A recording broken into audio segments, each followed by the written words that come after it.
Nosso convidado especial aqui de hoje, ex-candidato à presidência da República na última eleição, já foi governador do estado do Ceará, deputado estadual, advogado, professor universitário, hoje vice-presidente do PDT. Seja bem-vindo, Ciro. Obrigado, Tiago. Um abraço a você, a toda a gente querida de Campinas e toda a nossa São Paulo, que está nos ouvindo aí ou assistindo através dos bastidores do poder. Meus cumprimentos ao valor da mulher brasileira, né, que estão aqui bem representadas. Felizmente temos aqui um ambiente em que as mulheres estão devidamente representadas, a Zezé e a Rose, e uma satisfação cumprimentá-las. Bom, eu vou passar a palavra para a Zezé e para a Rose, porque elas estavam animadas aqui antes do programa começar, e sem dúvida elas querem começar perguntando. Vou começar com a Zezé. Qual a sua primeira pergunta para o Ciro, Zezé? Bom, Ciro, você disputou as eleições do ano passado e a gente imaginava que talvez você conseguisse aí fazer ser páreo para o Haddad. No entanto, não foi isso que aconteceu. A gente teve essa dobradinha para decidir entre Haddad e entre Bolsonaro. Você não esteve aqui para votar no segundo turno? Não, eu votei. Eu não fiz sua campanha para ninguém. Como foi que você se sentiu com o que sobrou para a gente para segundo turno? Eu tentei criar um caminho, porque eu vejo as coisas com muita experiência. Né, por trás da propaganda, das paixões, dos ódios, eu já acumulei muita experiência. Ele falou que eu fui governador, e de fato fui governador, fui prefeito, mas eu fui ministro 2 vezes, fui deputado estadual 2 vezes, fui deputado federal, trabalhei na iniciativa privada e conheço o Brasil como dificilmente alguém conhece, porque é alguém que vai fazer em Tabatinga, né? Se não tiver o que fazer como eu, que é conhecer o Brasil profundamente, sua economia, sua inteligência, suas contradições, suas maravilhas, seus potenciais, enfim. E eu sabia que a crise brasileira ia desaguar numa crise política gravíssima, que não tinha saída para o Brasil se esse ódio radicalizado nos obrigasse a escolher entre um PT desmoralizado e um Bolsonaro fake. Que o Bolsonaro, eu conheço muito, por exemplo, a minha experiência, fui colega do Bolsonaro 4 anos, deputado federal, nosso gabinete era ali 30 metros um do outro. E o Bolsonaro não tem nada de honesto, não tem nada de comprometido contra a corrupção, ao contrário, a vida inteira esteve agarrado com fisiologia, com carguinho, com desviar dinheiro de funcionário fantasma e botar no bolso, de usar a verba da Câmara para pagar aluguel, para comer gente. Eu vou usar aqui a expressão dele com muito constrangimento, mas ele falou isso e tal. E o Bolsonaro, de repente, ligado à quase mais podre política brasileira, que já é muito podre. A política do Rio de Janeiro está 4 governadores presos. Presidente da Assembleia preso, ex-presidente da Assembleia preso, presidente do Tribunal de Contas preso, e o Bolsonaro é ligado a todos eles. E se apresenta de nova política. Identificou com muita habilidade, ajudado pelos americanos, aí com o negócio de marketagem, o medo do povo, as justas zangas do povo com a ladroeira impune, e aí entrou com essa proposta: moralização, nova política, enfrentamento de bandido, com uma frase muito fácil de ser dita, mas complicadíssima na prática: bandido bom é bandido morto, enquanto o PT não quis sequer se explicar do colapso econômico, mais grave de tudo, do que a corrupção, e do escândalo de corrupção, que eles ficam negando, como se o Palocci não fosse o braço direito do Lula 8 anos, mandando no país, botou 100 milhões de reais no bolso, é réu confesso. Então essa tragédia estava desenhada e eu achei que era minha obrigação tentar construir o caminho. É evidente que eu não consegui, mas 14 milhões de brasileiros, quase, em números redondos, me deram uma tarefa muito relevante, que é não governar o Brasil, que a honra cabe ao Bolsonaro. Eu respeito muito os 57 milhões de homens e mulheres, meus irmãos, não é? Que votaram no Bolsonaro, não votaram em mim. Quero muito que eles amanhã me dêem uma oportunidade, se eu ainda for candidato alguma vez. Mas o meu papel, 14 milhões de eleitores, é fiscalizar, cobrar, sugerir alternativas. Isso é o que eu estou fazendo. Você não conseguiu, porque você tinha dois pontos, né? Você tinha um Bolsonaro que era de direita, o Haddad que era de esquerda. Só que, ao mesmo tempo, o Bolsonaro acabou recebendo muitos votos de pessoas que não são de direita, mas que não queria o PT e fez o voto antipetista. Isso. Agora, você não acha que a esquerda é culpada? Sem e aí eu incluo, dúvida. Inclusive, o teu partido, o PSB, porque o eleitor brasileiro, ele rejeita essa esquerda que assumiu o poder corrompeu e traiu o eleitor. E quando dúvida. eles olhavam para você, eles conseguiam identificar no teu discurso como candidato o risco de ter de novo um PT lá aqui na presidência da República. Como, Ciro, você pode se desvincular dessa esquerda hoje e qual é o papel da esquerda hoje no Brasil? Porque outro dia eu estava conversando com as vezes e eu falei, a esquerda não consegue mais conversar com as massas. Não fala mais. A esquerda não consegue mais falar com o povo. O que restou para vocês? Veja, você tem toda a razão no diagnóstico. Se a gente olhar para trás, nós estamos na casa do sem jeito. Lembrando, entretanto, para não culpar o nosso povo de uma culpa que ele não tem, que houve uma fraude na eleição. Não é? Vamos lembrar, o Lula é, para além de esquerda ou direita, uma figura que, enfim, divide o país em ódios e paixões. Não é? Você imagina, no interior da Bahia, o Lula tira 80% dos votos. No interior do Rio Grande do Sul é odiado por 80% dos eleitores. Então isso é uma realidade e o Lula fraudou as eleições, se anunciou candidato, vamos lembrar disso. Sim. Então a população não estava ainda dando opção ao Lula. E não é esquerda ou direita, é o Lula, é o São Lula, é o fenômeno populista, é o fenômeno, né, de alguém que melhorou o consumo do povo, de alguém que criou essas ferramentas aí de políticas sociais que não bota ninguém para frente, mas tira a fome, que não é trivial, da casa das pessoas. Então, até setembro, o Lula enganou o povo brasileiro, o PT enganou o povo brasileiro, que o candidato era ele. Então, eu não estava enfrentando o Haddad, eu estava enfrentando um mito de um lado e um mito produzido do outro. Agora, olhando para o futuro, o Brasil não cabe na esquerda. Sua análise, Rose, é correta. O Brasil é um país que precisa de alargar a sua interlocução e seu diálogo. Por quê? Porque nós, por exemplo, temos um mundo rural. Então, o mundo rural brasileiro, vamos convir, é muito conservador, votou 80% no Bolsonaro, mas é o povo que carrega o Brasil nas costas. E a gente não respeita. Então, o identitarismo do PT, a bajulação da ilegalidade, das invasões de terra, a bajulação do MST, o exército do Stedley, enfim, todas essas, o ambientalismo descolado da necessidade do povo poder trabalhar, produzir, sem produzir um consenso, um diálogo, um entendimento em que você descubra o caminho de produzir sem destruir o meio ambiente, isso tudo perdeu o equilíbrio no Brasil. Porque a esquerda perdeu a noção, fez um governo de direita. O Lula pagou os maiores juros da história, o PT pagou os maiores juros da história, os banqueiros concentraram 85% das operações financeiras na mão de apenas 5 bancos. E aparelhar as estatais todas com roubalheira. Não dá para esconder isso. Todo brasileiro merece um julgamento justo. E o Lula também merece um julgamento justo. Mas posar de inocente, para mim, que conheço tudo, que sei tudo, eu dou os nomes. Eu falei do Palocci, eu posso falar de Sérgio Machado, que roubava na Transpetro por Romero Jucá, do Eduardo Cunha, que o Lula deu furnas para ele, para roubar, falar do Sérgio Gabrielli, não é, que loteou a Petrobras, enfim. Então, e a economia? Com o Lula, o crédito saiu de 17 em cada 100 reais do PIB para 55. E todo mundo foi para o crédito. Sabe o que acontece hoje? Uma ressaca brutal que acontece com a Dilma. Porque o juro baixou, as pessoas se endividaram e, de repente, a Dilma explode os juros. E o camarada que devia R$ 2.400 passa a dever 10 mil e não pode mais pagar. 63 milhões e 500 mil brasileiros entraram no SPC. Então é ódio. Você tem um problema econômico grave. O desemprego, quando a Dilma tomou posse, era 4 em cada 100 brasileiros. Com a Dilma virou 12,5. Mas, por exemplo, por 3 o desemprego. Por exemplo, na eleição, quando você tinha 2 projetos, você tinha o Bolsonaro e o Haddad, e você decidiu, falou, não vou para nenhum. Os dois não representavam nenhum projeto. Isso. Essa é a tragédia e aí você brasileira. decidiu ficar neutro. Você não, já estava pensando na eleição seguinte? Não, eu ou não você quis não fazer... queria realmente falar, eu defendo. Veja, eu ajudei esse projeto. ajudei o Lula, e não é de agora, por isso que a população tem toda a razão. Eu ajudei o Lula, em 1989, o Lula era uma promessa mirabolante, eu já era jovem prefeito de Fortaleza, que as pessoas não sabem, mas é a 5ª maior cidade do Brasil. Eu já era prefeito, ajudei o Lula.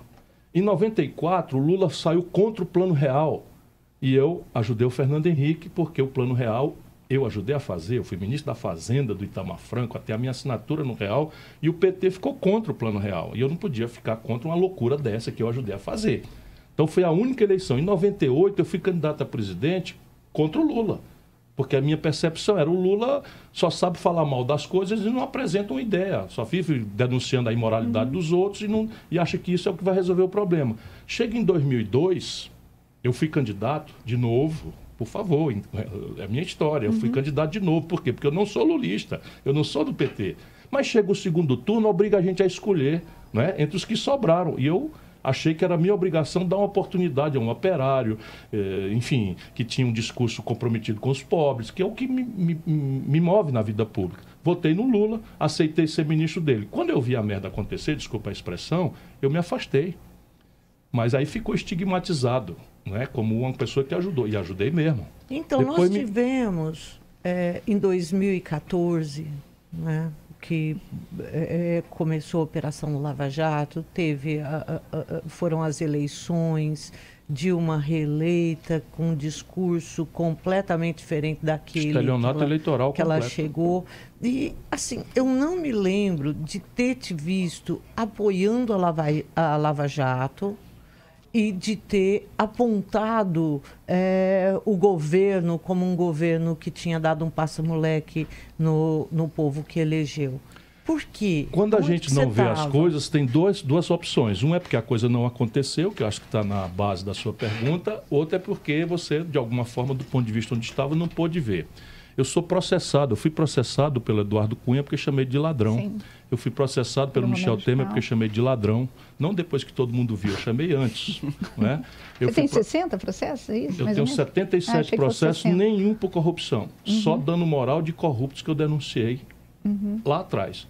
Portanto, eu fiz isso. Eu denunciei o Michel Temer em 2010, quando a Dilma escolheu ele para vice. E agora o problema, de novo, do Brasil, por isso que eu resolvi ser candidato, é que você vale pelo que você prefere, mas também pelo que você nega. Queria o quê? Que eu, conhecendo como eu conheço o Aécio Neves, eu votasse no Aécio Neves? Percebe?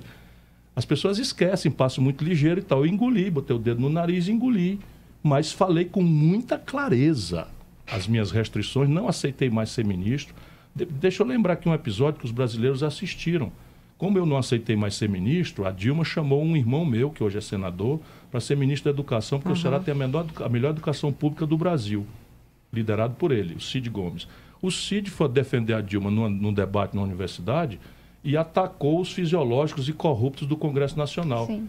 Aí quiseram humilhá-lo, levaram, convocaram ele para a Câmara, ele meteu o dedo no nariz do Eduardo Cunha, chamou ele de achacador, foi lá e pediu demissão, e a Dilma ficou com o Eduardo Cunha. Portanto, nós temos uma certa história de luta, né, de coerência, em que a tragédia de votar do lado deles é porque o outro lado é pior. Agora, ou alguém ainda acha que o Aécio seria uma boa opção para o país? Em relação à Lava Jato, Ciro, 1000 declarações favoráveis. Posicionou? 1000 declarações favoráveis, e ainda hoje eu falo que a Lava Jato pode ser, isso é a minha declaração histórica, a Lava Jato pode ser uma página histórica virada na crônica de impunidade, que é o prêmio dos ladrões de colarinho branco, dos importantes, dos barões no Brasil. Porém, todas as vezes que você transformar a justiça em negócio de xerife, todas as vezes que você olhar um juiz de gravatinha borboleta, falando pelos cotovelos, se exibindo nos salões, aquilo não é mais um juiz, aquilo é um político. E quando ele faz isso, o que ele está produzindo? Nulidade. Eu sou professor de Direito. Então, todas as minhas declarações... Por quê? Porque se eu fui processado pelo Michel Temer, como é que eu não acho bom que o Michel Temer seja finalmente punido? Um velho corrupto brasileiro. Se eu fui processado pelo Eduardo Cunha, como é que eu vou achar ruim uma operação que prendeu o Eduardo Cunha? Mas você acha, então, que houve excesso da Lava Jato? Houve excesso não, houve nulidade. No caso do Lula, você... Mas a nulidade é flagrante. Então, o que você está fazendo? Sabe por quê? Eu não sou profeta. Não sou profeta, eu conheço o Brasil. No passado já houve um juiz valentão, já houve um procurador valentão. Lembra da Operação Satyagraha? Sim, que foi Pois cancelado. bem, foi tudo anulado e o Daniel Dantas anda com um certificado de bom moço, porque fizeram tudo errado. E agora fizeram tudo errado com o Lula. Eu vou dizer... Você acha que ele tem que ser solto? Não acho isso não. Não acho isso não. Mas você acha a sentença que ela é nula... Na verdade, então não pode ficar preso. Isso é a lei, não sou eu que acho. Então, vamos ajudar o nosso povo a entender as coisas. Por favor, comigo, numa entrevista, ninguém vai passar rápido por as coisas, porque isso é a defesa de vocês. Bolsonaro está ligando para dono de televisão para demitir jornalista, porque não concorda com a opinião. Mas o Lula também fez isso, a gente está acostumado. Eu estou propondo que os dois vão brigar lá fora. Eu estou propondo que os dois vão brigar lá fora. Eu fui governador, fui ministro, fui prefeito, nunca fiz isso. Nunca processei um jornalista. Nada, zero. Portanto, eu tenho uma certa autoridade moral. Você já resolve junto? Eu resolvo reclamando, Porque foi denunciando. Na tua campanha, você já respondeu na hora. Respondo duramente, mas fico dentro da luta da política. Mas vamos lá para o Sérgio Moro e Lula. Então, repare, o Código de Processo Penal diz que o juiz não pode confraternizar com a parte. Se confraternizar, o Código Penal, a lei brasileira, diz que ele vira suspeito. Se ele é suspeito, ele tem que se afastar do julgamento que está com ele. Se ele não se afastar, qualquer instância pode declarar essa suspeição e, declarada a suspeição, todos os atos que ele presidiu estão nulos. Isso é o que diz a lei brasileira. Então, o que vai acontecer agora? Os advogados do Lula vão pegar essa montanha de evidências que a Intercept demonstrou, vão levar para o tribunal vai alegar, vai abrir, o Ministério Público vai alegar falsidade, vão convocar uma perícia, por isso que eu não defendo soltura de ninguém. A lei é para todos. E eu sou a favor de que a punição para o homem público seja o dobro do que é para os homens comuns. Por quê? Porque eu nunca respondi por mal feito na vida. Mas Ciro, é isso deixa eu te que a falar. gente Quando não você tá fala, vendo, né? Agora, com esses passos atrás Troca aí, os Congresso Nacional. Então, mas né? você não acha, mas você não acha que está tendo... Troca os óculos. Então, Quando a gente é apressado demais e um juiz vira justiceiro, ele faz um bem para o fígado da gente. Mas o que ele está fazendo? Ele está garantindo a impunidade. Então, mas será agora, que não percebe, não as pessoas? O Moro sempre garantiu a impunidade do Lula. Parecendo que era severo... Parecendo que era severo, trocou os pés pelas mãos, virou o chefe da operação, já botou tudo a perder. É uma questão de tempo. Agora, você não acha que... O que vale é que tem outros processos que não é o Moro o juiz. Por exemplo, a segunda condenação não é o Moro o juiz. E ela já subiu para o Tribunal Regional Federal. Mas esse do triplex, se eu conheço a vida no Brasil, vai ser declarado nulo mais cedo ou mais tarde. Agora, Nulo não quer dizer que o Lula é anunciado inocente, não. Nulo quer dizer... Volta tudo a estaca zero. Começa a dar denúncia... Não significa que não roubou, né? Não significa absolutamente. Significa... Você acha que ele roubou?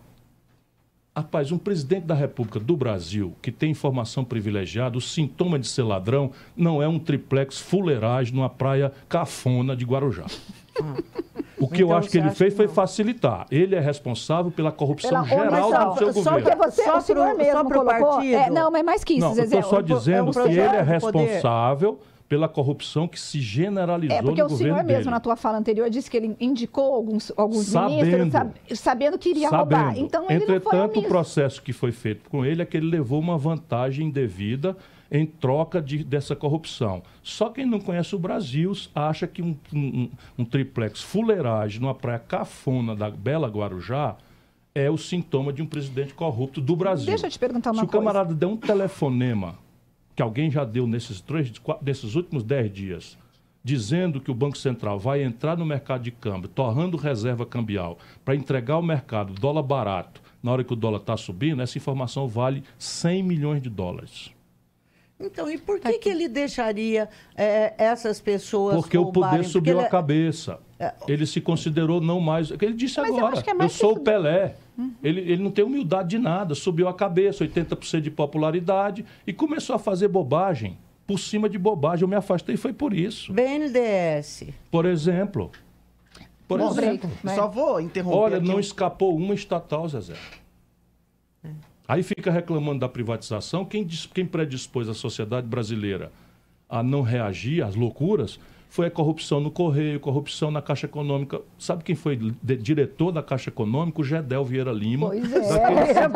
Daqueles 51 milhões de reais nas malas de coisa. Então, veja, não me confunda. Agora, qualquer brasileiro, especialmente os mais pobres, a minha profissão e minha vocação, tem direito a um julgamento justo, presidido por um juiz imparcial.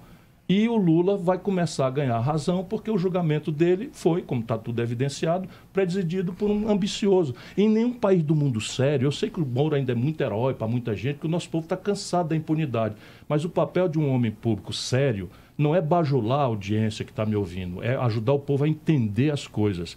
Pois bem, em nenhum país do mundo sério, um juiz condena um político, não interessa se ele é inocente ou culpado, e aceita ser ministro do outro político que ganhou a eleição porque aquele não ganhou, não participou. Isso é uma imoralidade insanável. Agora, mais grave, está escrito no Código Penal. Não, pode defender à vontade, mas isso aqui não tem precedente internacional. Vejo assim, mas... Não, como é que você não vê? Qual é o lugar do mundo que um juiz julga um político e aceita ser ministro do outro, Zezé? Eu não sei tantos lugares do mundo. Não tem assim, nenhum. Então, eu não poderia te dizer. Não tem nenhum, mas eu posso dizer, eu sou profissional do direito. Mas eu acho que eu não sou da vejo universidade. uma coisa... A gente tem que ir para o intervalo. Então eu vou fazer outra. Eu vou fazer outra. Eu vou fazer outra. Está escrito no Código Penal brasileiro que receber vantagem ou promessa de vantagem indevida é crime de corrupção passiva, utilizando o cargo. Pois bem, se o Sérgio Moro tivesse recebido a promessa de um saco de dinheiro, provavelmente você estaria, como é séria que eu sei que é, denunciando. Ele não recebeu um saco de dinheiro, mas recebeu a promessa, antes da eleição, está aprovado, recebeu a promessa de ser nomeado ministro do Supremo Tribunal Federal. Isso é promessa de vantagem, o nome disso é corrupção. Estamos recebendo aqui hoje o Ciro Gomes, o papo tá bom demais, mas eu queria mostrar aí, porque ontem o Ciro Gomes respondeu o Carlos Bolsonaro sobre aquele Twitter que ele fez uma agressão à democracia, e o Carlos Bolsonaro respondeu de novo nas redes sociais. Vamos dar uma olhada aí no Twitter do Carlos Bolsonaro, fez até uma crítica aos jornalistas, chamando de canalhas que interpretaram erroneamente o que falei por vias... o que falei? Por vias democráticas, as coisas não mudam rapidamente. É um fato. Uma justificativa aos que cobram mudanças urgentes. O que os jornalistas espalham. Carlos Bolsonaro defende ditadura. Canalhas. Eu usei esse trecho aqui porque elas querem fazer uma pergunta sobre as suas declarações, o seu tom. Até ontem o senhor chamou os filhos do Bolsonaro de filhote de Hitler, né? Projeto de Hitler tropical. Pois é. Zezé. Então, um ponto sempre colocado quando você fala é que você é tão verborrágico quanto o Bolsonaro, que vem sendo muito criticado aí pela forma que ele se dirige às pessoas, pela forma como ele se coloca quando ele não gosta de alguma coisa. Você se vê parecido com o Bolsonaro nesse sentido? Não, eu me vejo insultado. Francamente, eu me vejo insultado porque há uma diferença substantiva entre o que eu falo, ainda que seja verborrágico, porque no Brasil é assim. Você chega na véspera da eleição e diz, eu sou contra a CPMF. E eu fiz o quê? O Brasil está numa crise fiscal tão grande que nós precisamos criar um tributo sobre lucros e dividendos, nós precisamos criar um desconto nos 386 bilhões de renúncia fiscal. E eu dívidas, temos que ajudar o pessoal a sair do SPC. Então, isso tudo é verborrágico. Agora, francamente, comparar o que eu falo com o que o Bolsonaro fala... Não, em termos de agressividade. Veja, agressividade. Eu não sei você que está parecendo que está ficando desanimada com o Brasil.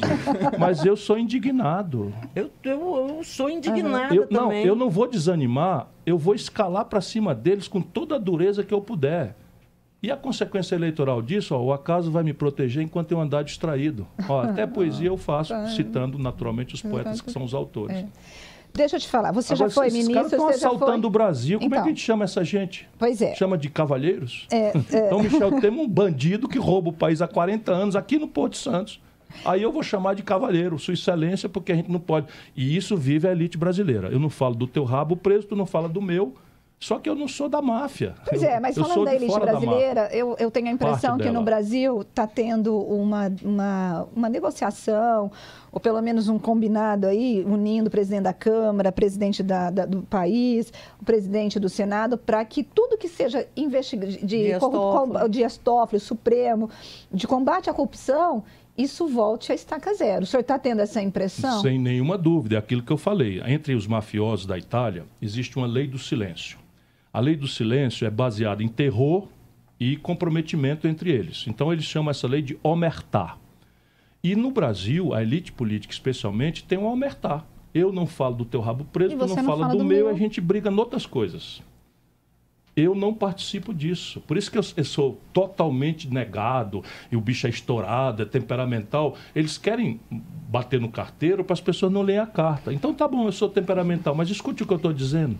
A gente está chegando no final do programa, deixa eu só te perguntar um negócio. O senhor é candidato, pré-candidato para as eleições de 2022, como que vai ser a tua trajetória? O senhor disse assim que o senhor vai bater sem dó. O que o senhor pretende fazer nesse futuro? Bater em quem? Bater como? Bater nos malfeitos e propor alternativas, porque esse é o papel que 14 milhões de brasileiros, tão irmãos meus, tão queridos, ou mais queridos, evidentemente, por um afeto aí, do que os 57 milhões que votaram no Bolsonaro. E eu acho que o político não pode ser uma coisa na véspera da eleição e ser outra depois. Então eu continuo fazendo a mesma coisa. Viajando, discutindo, apresentando sugestões. E essa é a minha diferença. Eu tenho um diagnóstico baseado em muita experiência de quem administrou a economia do Brasil. CPMF volta a nem pensar para ti. Nesta CPMF, evidentemente que não. Eu tinha proposto discutir na campanha, o Bolsonaro sentou o pé em mim, Verdade. que a gente poderia discutir um imposto parecido com a CPMF, com algumas diferenças. Uma faixa de isenção até R$5.000, que tirava 90% do contribuinte brasileiro, e aqueles 20% ou 15% que sobrasse, iriam pagar uma alíquota pequena de 0,38 num ato só, vinculando o produto dessa arrecadação à saúde brasileira. Esculhambaram tanto que eu disse, tá bom, eu retiro essa proposta. Agora veja que legal, ele ganha a eleição mentindo e vai propor a CPMF. E eu perco a eleição e vou apoiar uma mentira do Bolsonaro, nem a pau Juvenal. Bom, gente, nosso tempo está se esgotando aqui, então no último minuto de programa passou muito rápido, mas lembrando que tem Bastidores do Poder na Rádio Bandeirantes, então às 4h tem a reprise e com conteúdo inédito também na Rádio Bandeirantes. Agora eu me despeço de vocês, meninas. Tchau, obrigado, tchau. Ciro, Obrigado, pela Obrigado, presença. Espero aí... Obrigado, Zezé. Volte a acreditar no Brasil, isso tem jeito. Bom, Tchau, gente. Tchau, tchau. Lembra aí de seguir a gente no Facebook, Band Mais, no Instagram também e pelo WhatsApp, o 991969255. Bastidores do Poder vai ficando por aqui.